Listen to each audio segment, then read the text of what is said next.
Yeah, I was just a small pup, when I started with Sigmafine. Now I'm an old dog. But, so you heard Julie talk about how important measurements are in terms of identifying incorrect data, that you base your decisions on and things like that. So I want to talk to you about Sigmafine, all right? And how Sigmafine can be used to augment or complement your loss control program. I'm sure everyone has one, okay?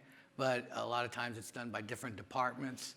You don't necessarily looking at the same data and those kind of things. So leveraging your Sigmafine investment, you could possibly, combine a couple of those things, look at the same set of data and those kind of things, and use that to make your decisions. So that's really what the presentation's about, okay? Suresh, if you have any, what do you call them, critical questions having to do with loss, he's a loss expert, okay? I'm a Sigmafine expert. So just a short introduction to losses. I'll try not to repeat a lot of the stuff that Julie already talked about. Losses overview. What I want to focus on is leveraging your Sigmafine investment. Some benefits that you might think about, and some takeaways. So basically, what is oil loss? You're looking at your inputs, you're looking at your outputs, you're looking at what your fuels used was, and that totals your total losses, okay? So that's what we're talking about with oil loss. Now, we have done this in the past. When I was asked for a topic for the summit, I've always had this kind of near and dear to me, and I said, should I raise my hand? I said, well, if I raise my hand, that means I probably got to do the work. And then I said, well, I'm a professional, all right? So I'll raise my hand. So most refineries have mass balances, okay? We have mass balances being done by the yield accounting folks. We have mass balances being done by the process unit engineers. And most refineries also have some methodology that they use to estimate loss. Known losses, unknown losses. Take your known, your unknown. You come up with your total losses, all right? So the objective function is to reduce your unknown losses, all right? So looking at a mass balance and also incorporating some kind of a loss program, a loss control program can really improve both of them, okay? So you're killing two birds with one stone, all right? We already talked about this a little bit in Julie's presentation, but basically you have losses that are due to inaccuracies in meters or those kind of things, and you have other things, evaporative losses, fugitive emissions, things like that, tank level inaccuracies, which are due to measurement errors and things like that, process unit, meter inaccuracies, those kind of things. So these are potential areas of losses, and if you don't feel like you have a good handle on it, that's really what I want to talk about, is how you can utilize Sigmafine to maybe get a better handle on it.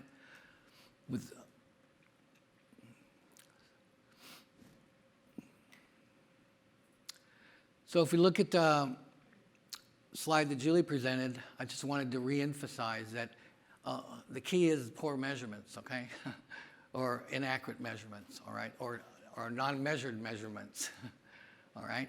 And even Sigmafine, without good measurements, we're not going to have a good mass balance, okay?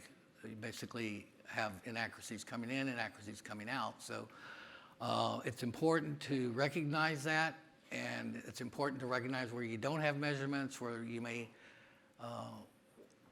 possibly need a measurement. Sigmafine can be used for that as well, as you all know, because of the redundancy in the model having to do with the connectivity model, where you have measurements upstream, measurements downstream, and those kind of things. So Sigmafine can help you in that respect. So what are some of the challenges that we have when we're looking at a loss management program? And if you have a management program, hopefully you also have a control program, okay? You have data coming from everywhere, okay? You have data coming from the financial sector, engineering. You have data coming from the environmental departments, and then of course you have data that's not being measured at all, okay? You also want to look at the whole facility, all right? And if you look at the individual measurements having to do with loss, you're looking at very small or possibly small quantities, okay? But at the same time, if you look at these small quantities over time, you know, they get bigger, okay? So it really requires, the bottom line is it requires a systematic long-term approach, okay? And that doesn't mean that once you implement something that you're not going to go back and tweak it. You're going to continuously evaluate it and see where you're going with that information. It's another slide that I enjoyed from Emerson. Thank you, Julie. But really, it's a process, okay? You have measurements, you have business practices, you need a good data reconciliation application, and all that feeds into your production accounting.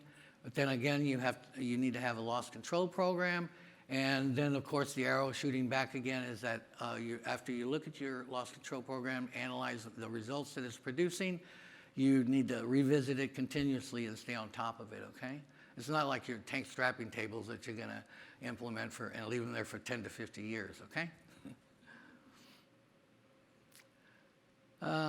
So, what can we do with Sigmafine? It's going to help us, hopefully. No, I shouldn't say that. I'm sorry. But I've only been in sales, 2 years? And I still haven't got it, all right? So I try not to sound salesy, all right?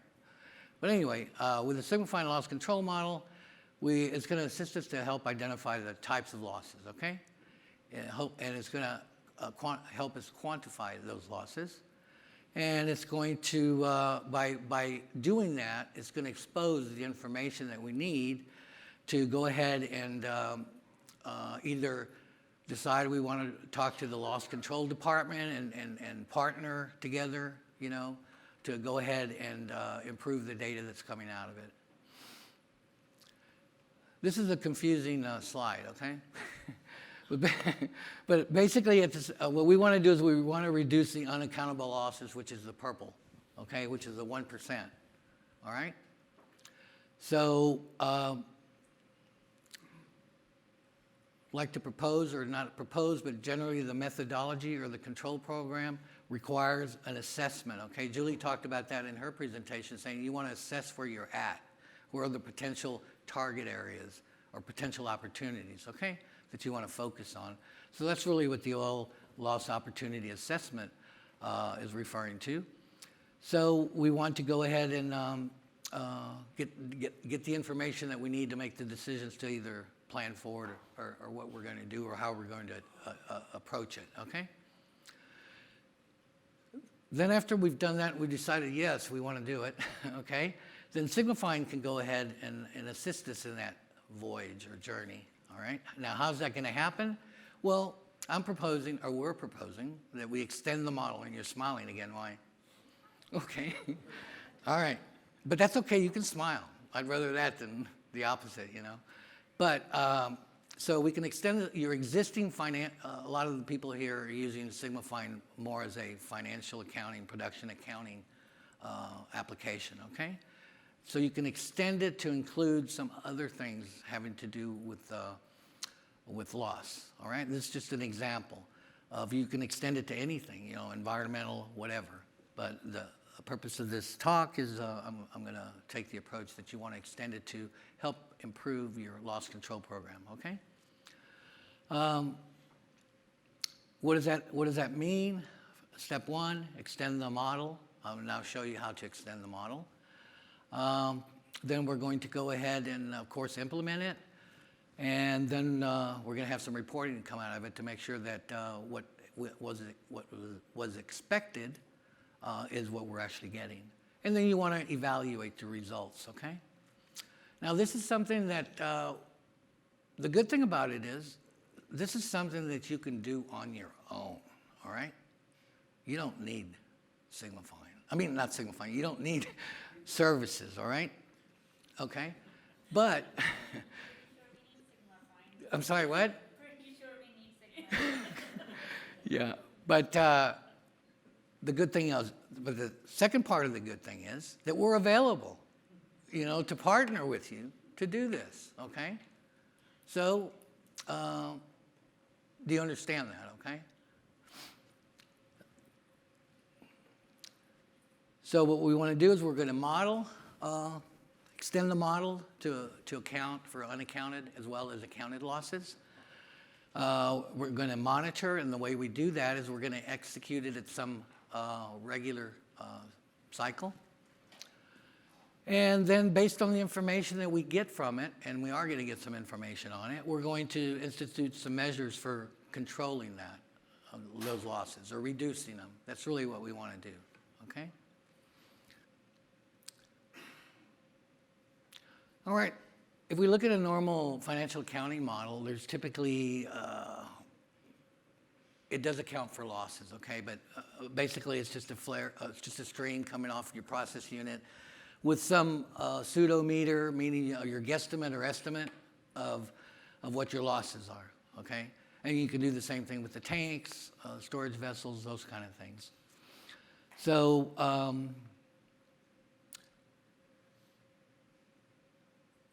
or you can go ahead and look at, I'm sorry, right here. You want to look at it on a facility-wide basis. Look at the big picture. Look at the overall picture, which means you've got to look at not just, you want to look at your total losses, and those total losses are coming from, your receipt points, your shipment points, your storage losses, when you're producing your products, and during the delivery. So we needed to take account all areas of the potential losses, okay? So when we're looking at losses, it's not like something that doesn't move, all right? Because it's dependent on outside factors. Other factors, an example of those other factors are, having to do with molecular weights on your gases, your average temperatures, your daily temperature change, vapor space height, on your storage vessels and things like that. So there's other things that you need to consider. The example that I'm going to show you is just taking some API standards having to do with tanks, looking at breathing losses on floating roof tanks, breathing losses for fixed roof tanks, working losses, working losses for floating and fixed, and fugitive emissions, on process units and things like that. Those standards can be very easily incorporated into Sigmafine by using either these standards or your own standards, whatever standards you want, by extending the model by creating attributes for the asset that does these calculations, okay? So that's what I mean by that. So for a tank, for example, we may need to create another attribute having to do with breathing losses, and another one for working losses. We mostly already have the ambient temperature and the ambient temperature change.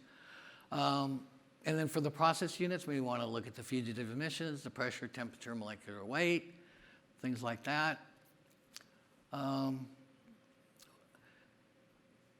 We're also going to need new shipment points. For example, your flare losses. You might take all your flares, put a flow and a meter on it. The meter would have the calculation or estimation, all going to a flare shipment point. Same thing for tanks. Put a tank loss stream representing evaporative losses going from all your tanks going to a shipment point that would be your tank breathing losses. And then you would, for each one of those loss streams, you would want to have a flow and a meter to represent the quantity, and of course you would put the appropriate tolerance that you feel comfortable with. So as numerous people have already indicated, the tolerance is how much confidence you have in the measurement based on what information you have, okay? So if we look at the accounting, what accounting normally does, they're looking at daily reconciliations, okay?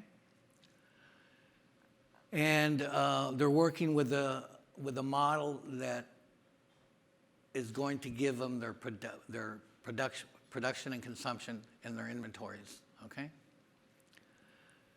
And they're looking at big quantities because they're looking at their productions and consumptions, all right?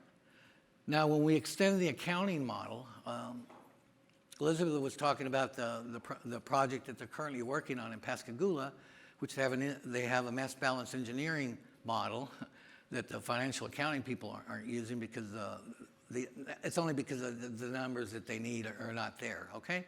But the project that's going on is we're going to combine them together so both the mass balance engineers and the production accounting and financial people can use basically the same model and get the data that they need, okay?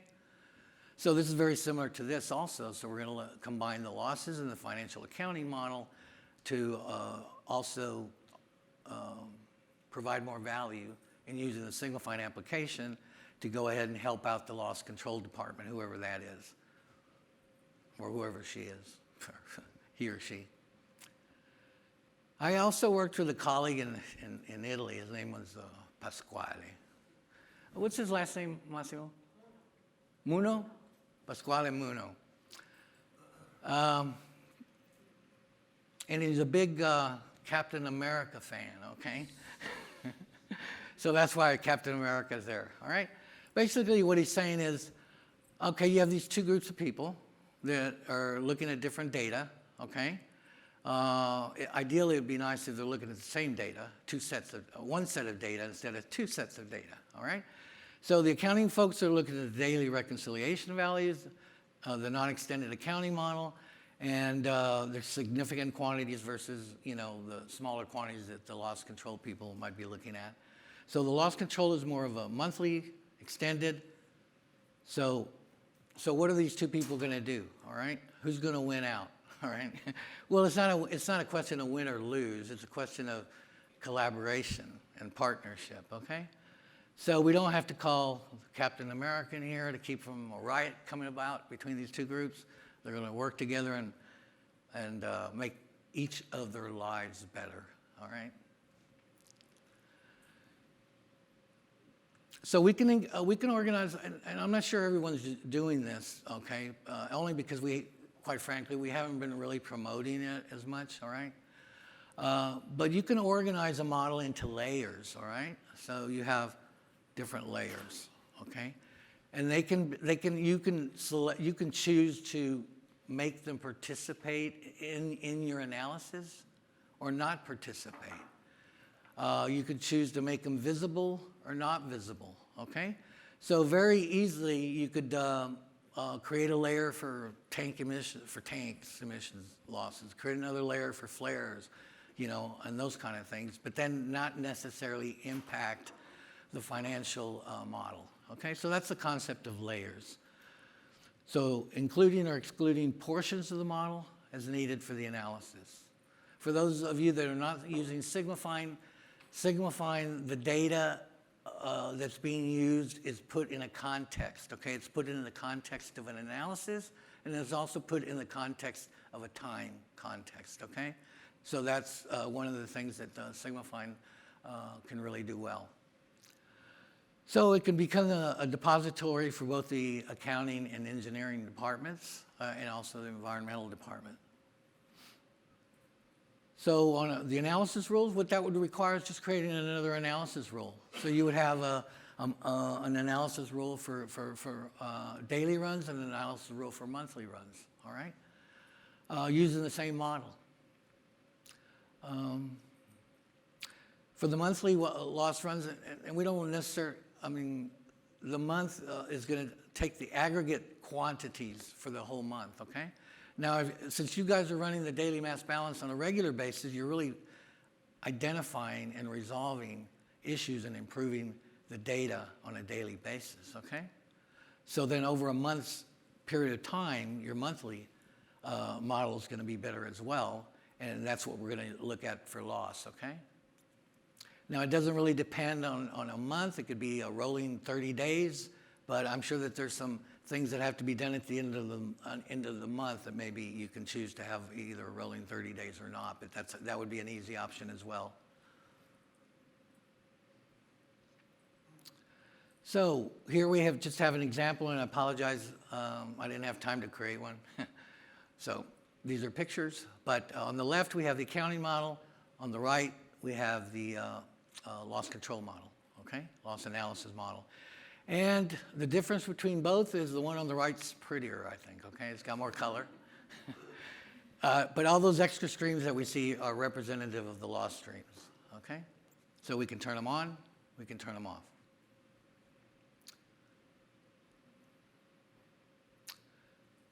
And this is just another example of keying in on a certain area of the model for both the before and after loss layer. Has anybody actually worked with layers in their application of Sigmafine? No? Okay. Well, I have. I'm sorry? Yeah. Yeah. Well, gotta have a start, right? Okay, here's just some examples of things that you can do, okay? So everyone's intent or everyone's purpose is to reduce the loss, all right? So focus on that, not the numbers, the loss, okay? So we did have an opportunity, thanks to OSI, this was back in the OSI days, where an undisclosed customer, which means is we don't want to tell you who it is, all right? They were looking at evaporative emissions and flare losses, all right? Their apparent losses, which are the real losses, are calculated by a difference to be like 1, you know, or 1.8%. And then the apparent losses, which are due to measurement errors and things, was identified to be with measurement inaccuracies, missing receipts, shipments, those kind of things. So what they decided to do is implement a tank vapor recovery system, you know, to go ahead and help them in that area. Here we have a customer that didn't care if we disclose them, so this is a disclosed customer, Petrobras. So they were looking at the best practice, which is the middle, and their average, and where they currently were at the refab plant, all right?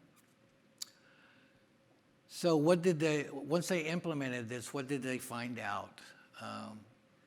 Well, this looks good. Before and after, we expect it to go down, right? So was it due to Sigmafine? Because Sigmafine is a miracle application? No. It was, of course, Sigmafine played a big part in it because it was able to identify where those losses were. They were able to go ahead and fix the areas that they could. And then, and since it was a continuous program, they were able to reduce their losses over time, all right? In this particular case, they were having problems with their FCC coke production. It wasn't included in the mass balance, okay? It's just an oversight. They were looking at their free water and the receipts, because they were looking at the receipts that did not account for it and that was actually in it. So they were not actually comparing apples to apples, all right, because they were leaving the water out. So by combining both the mass balance and the loss model, you're able to identify errors, okay? And you can find, they had some issues having to do with the densities, and that helped them during the conversions from volume to mass, okay? So the biggest, I guess what I want you to walk away with, and I'm not at the takeaway slide yet, but I want to state this before I forget, is that the unification of both the financial and engineering departments. So you're bringing in another set of players, okay, that's already doing something, okay? But the information that they're doing, the information that you're doing, needs to be based on the same set of data, all right? Because that way the information that comes out of it, the expectation that it'll be more accurate, and you're basing your financial decisions on it, so you need to move in that direction. It's going to help you identify, because it creates visibility of what's causing it, okay? You're going to utilize your existing Sigmafine investment that you've already invested on, okay? So that's a big thing to consider. And then the end result is that you're going to reduce loss. You're going to become a hero, maybe Captain America, and include you in the team. And you're going to improve profitability, okay? So this is my takeaway slide now, okay? think about doing a study your oil loss situation. Consider that you can expand your model to include other areas, other things you want to do with the application. Expand it to other departments to work in a collaborative way using the same tools, okay?